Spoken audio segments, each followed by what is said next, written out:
Which alcohol is more acidic, primary, secondary और tertiary. तो सबसे पहली बात, प्राइमरी, सेकेंडरी और टर्सरी होता क्या, इवन अल्कोहल क्या होता है। तो जिसमें OH ग्रुप पाया जाए वो अल्कोहल, ठीक है। और प्राइमरी अल्कोहल कौन है, जिस कार्बन से OH जुड़ा हुआ है वो ये कार्बन रहा। इस कार्बन से क्या क्या जुड़ा है, गौर से देखो, 2 हाइड्रोजन है और 1 अल्काइल है। 1 अल्काइल है तो ये 1 डिग्री हो गया। अगर 2 अल्काइल है तो क्या हो गया, 2 डिग्री। और अगर उस कार्बन से 3 अल्काइल जुड़ा हुआ है तो हो गया 3 डिग्री। तो सबसे पहली बात हम लोग को पढ़ना क्या है, तो इस तीनों अल्कोहल में कौन अल्कोहल एसिडिक है, इवन ज़्यादा एसिडिक है, तीनों acidic, which is more acidic, ये हमारा कंसर्न है। तो उसके लिए कुछ कंसेप्ट पढ़ना होगा। सबसे पहली बात, हमारे सामने 2 OH बॉन्ड है, क्या अंतर है दोनों में, अभी तक तो कोई अंतर नहीं है। मान लेते हैं इस ऑक्सीजन पे बहुत ज़्यादा नेगेटिव चार्ज है और इस पे थोड़ा कम है। तो गेस करो भाई, किससे ये H ईजिली निकल जाएगा।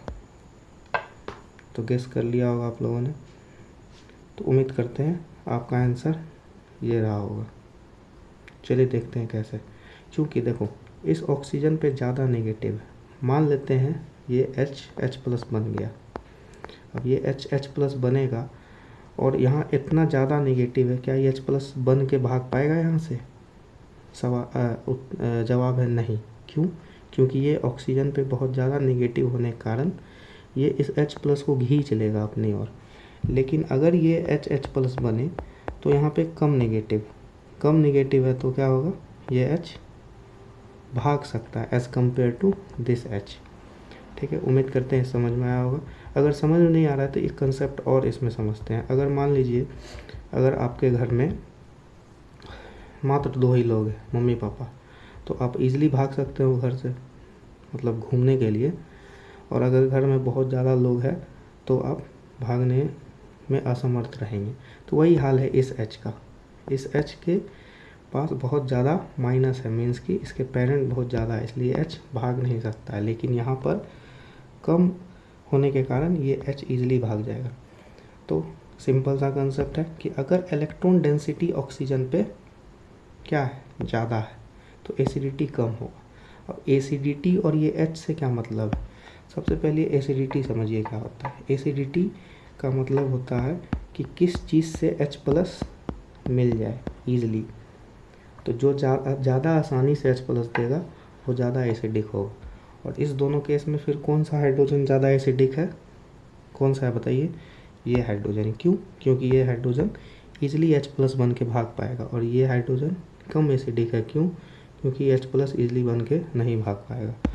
तो जिस ऑक्सीजन पे ज़्यादा इलेक्ट्रॉन का डेंसिटी होगा, ऑब्वियस है कि उसका एसिडिटी कम होगा। क्यों, क्योंकि ऑक्सीजन पे अगर ज़्यादा नेगेटिव होगा तो वो ईजिली नहीं भाग पाएगा। जैसे इस केस में हाइड्रोजन ईजिली नहीं भाग रहा है, इसलिए एसिड क्या है, ये कम है। और ये का हाइड्रोजन जो है ये एसिड क्या है, ज़्यादा है। क्यों, इसका रीज़न सिंपल सा है, electron density at oxygen is more than acidity is low. ठीक है, तो अब चलते हैं ऊपर, चेक करते हैं इस तीनों का क्या हाल है। अब देखिए कुछ बात पहले से पता होना चाहिए। जैसे कुछ ग्रुप होता है जो होता है इलेक्ट्रॉन डोनेटिंग ग्रुप, जिसको हम लोग EDG के नाम से जानते हैं। कुछ ग्रुप होता है जो इलेक्ट्रॉन विड्रोइंग ग्रुप होता है, जिसको हम लोग EWG बोलते हैं शॉर्ट में। तो जो अल्काइल होता है भाई, जो अल्काइल है R, ये इलेक्ट्रॉन डोनेटिंग ग्रुप होता है। ठीक है, तो अगर हम इस तीनों में चेक करें कौन ज़्यादा एसिडिक है, तो कंसेप्ट तो हम पढ़ चुके हैं। क्या कंसेप्ट, यही है कि electron density inversely proportional to acidity, मतलब जिस कार्बन पे ज़्यादा ऑक्सीजन पे माइनस वो कम एसिड, जिस पे कम माइनस वो ज़्यादा एसिड। तो चेक करते हैं, यहाँ पर 1 अल्काइल लगा हुआ है, यहाँ पर 2 अल्काइल और यहाँ पर 3 अल्काइल है। तो 1 अल्काइल है तो यहाँ पर इस ऑक्सीजन पे सबसे कम माइनस होगा, इस पे इससे ज़्यादा होगा, 2 सर्कल लगा दो। इस पे सबसे ज़्यादा माइनस होगा, 3 सर्कल लगा दो। अब बताओ कौन ज़्यादा एसिडिक, सिंपल सा बात है, 1 डिग्री ज़्यादा है। क्यों, क्योंकि इलेक्ट्रॉन डेंसिटी कम है, H ईजिली भाग जाएगा। इसके कंपैरिजन में थोड़ा कम ईजिली से भागेगा, लेकिन इसका बहुत कम धीरे से भाग पाएगा। क्योंकि इलेक्ट्रॉन डेंसिटी ज़्यादा है, इसलिए 1 फिर 2 फिर लास्टली 3।